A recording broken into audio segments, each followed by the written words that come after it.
All right, so here we are. We made it to the fourth video. Video number 4. It's our final video because, as you can see on the list that we've been using for building our own 72-hour kit, we only have 2 areas that I haven't covered yet in our video series. Today we will cover equipment and personal documents and money. So equipment, you might have noticed that I added sterno and tent. You may want to add some of your own equipment depending, on how you're leaving your home, under what circumstances, when and if you do need to use a 72-hour kit. So like I've said in the past, I keep a little notebook nearby the kits, the suitcases, and on here I put things on this list of what I need to grab if there is an emergency, so that I don't need to buy double of them. It saves money that way. Those things include things like from equipment, we have a can opener, okay, and a pocket knife. I guess they are pretty cheap if you want, but if you buy a good one, you probably don't want to have to buy another one. Let's see.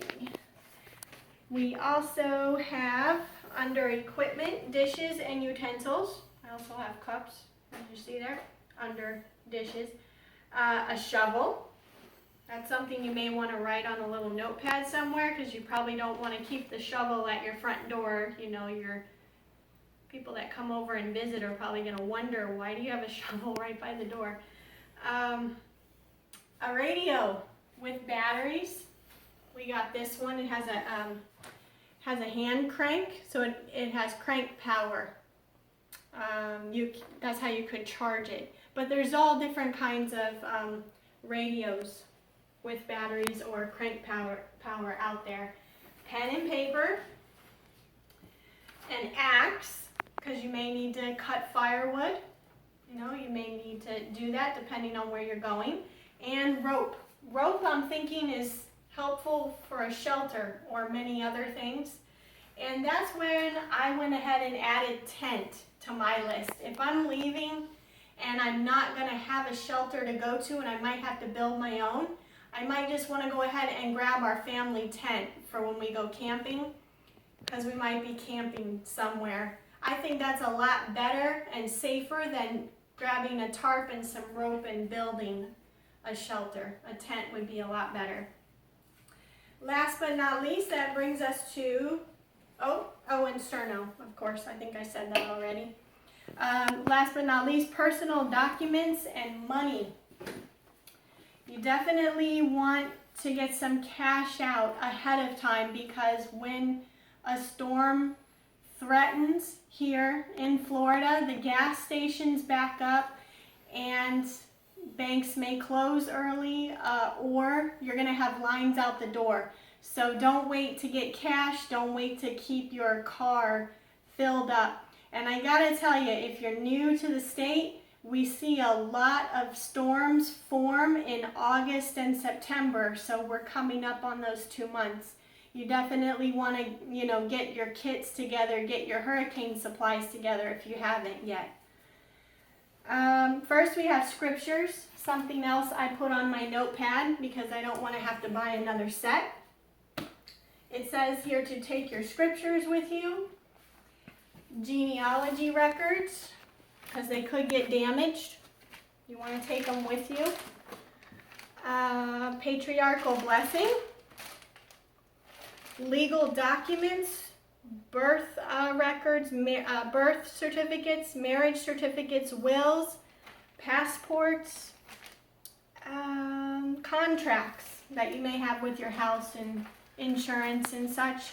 And you want to zip them up in a watertight container or bag so they can't get damaged. Vaccination papers for your children, or if you have pets, don't forget your pets. You want to take your vaccination papers with you. Insurance policies, credit card, and it says prepaid phone cards on there. I don't know what to say about that. I guess if you can get to a landline, you could use a prepaid phone card. We don't have that in our kit. Might be something we need to talk about as a family. But that covers everything on this list. But as you can see through the 4 videos, I've added things to the list that meet my family's needs. Every family or every household is unique. So have a family home meeting and talk more about it. If there's, let the kids, all the adults talk about what else, do we need to add? Is there other things you would want to bring if we had to leave our home? And you might be amazed at what they say, because this isn't the end-all be-all list. And that is the end of the 4-video series of building your own 72-hour kit. So I hope that this is helpful for you and gets you motivated to be prepared. With elections coming up and just the future being unknown, you just need to get your family prepared, because the government will not be able to help you right away. So you've got to help yourself first. Thank you, and I hope this helps you and your families or your household if you're single. Good luck. Get started.